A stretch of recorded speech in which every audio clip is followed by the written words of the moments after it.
Γεια σας! Τι κάνετε? Ελπίζω να είστε όλοι καλά.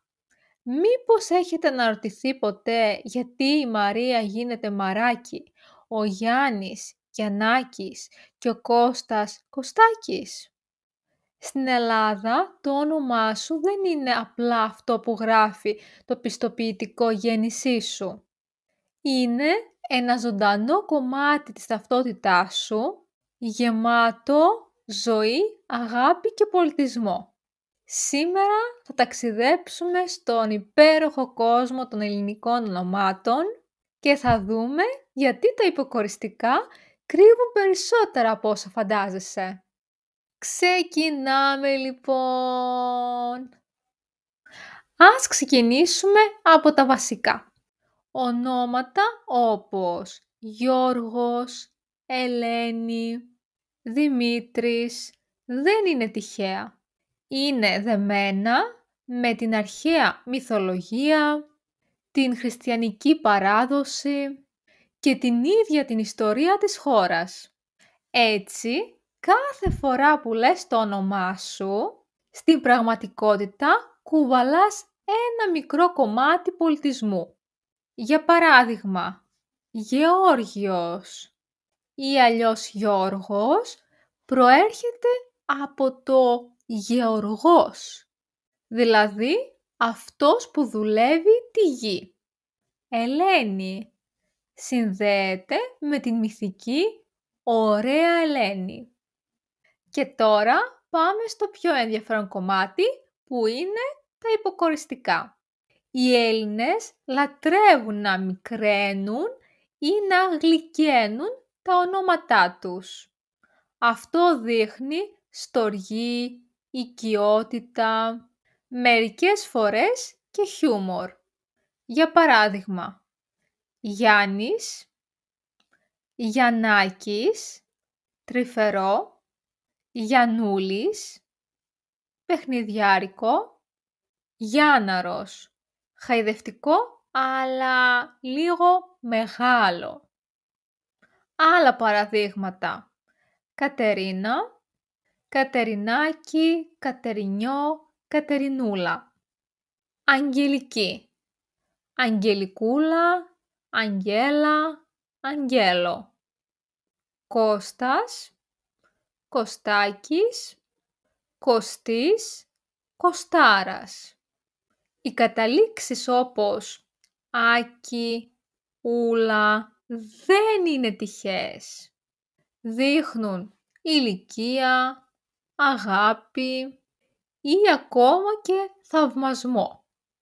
Για παράδειγμα, το Άκη μπορεί να δείχνει τρυφερότητα ή μικρό μέγεθος, ενώ το Άρας δείχνει ότι κάποιος είναι μεγάλος ή σημαντικός με χιουμοριστικό τρόπο. Τα ονόματα δεν έχουν σημασία μόνο σε προσωπικό επίπεδο. Στην Ελλάδα συνδέονται στενά με την οικογένεια, την πίστη και την κοινωνία. Ονομαστική εορτή. Πολλοί Έλληνες γιορτάζουν την ημέρα του Αγίου από τον οποίο πήραν το όνομα.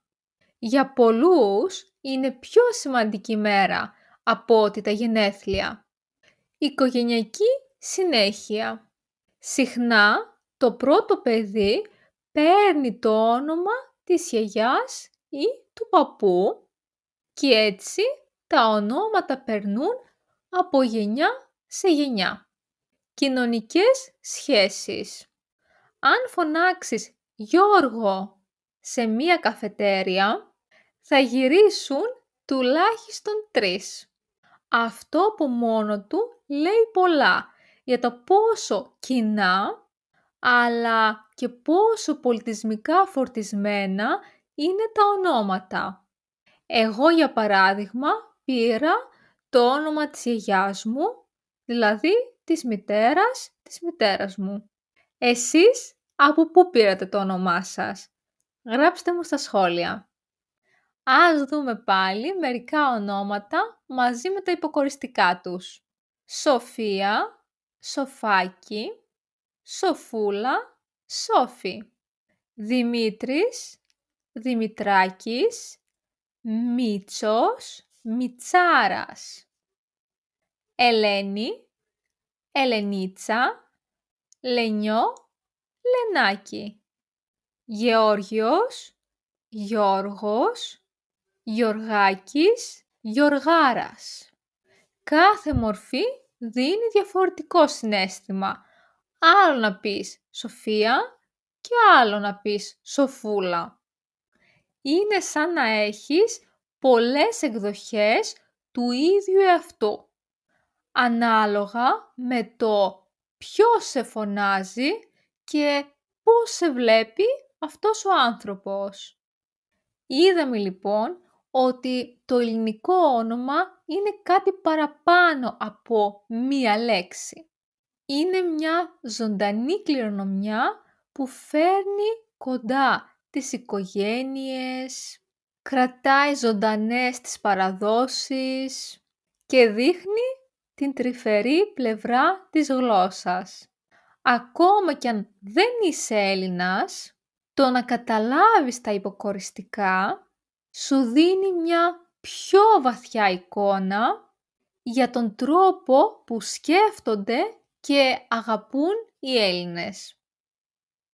Και τώρα θέλω να μάθω ποιο είναι το δικό σας όνομα και ποιο υποκοριστικό χρησιμοποιούν συνήθως οι άνθρωποι όταν λένε το όνομά σας. Γράψτε το μου στα σχόλια και ίσως το αναλύσουμε σε κάποιο από τα επόμενα βίντεο. Αν σας άρεσε αυτό το ταξίδι στο κόσμο των ελληνικών ονομάτων, μην ξεχάσετε να πατήσετε μου αρέσει και να κάνετε εγγραφή στο κανάλι μου. Επίσης, μπορείτε να γίνετε μέλη του καναλιού μου για να με υποστηρίξετε και για να έχετε κάποια επιπλέον προνόμια. Σας εύχομαι μία υπέροχη μέρα. Γεια σας!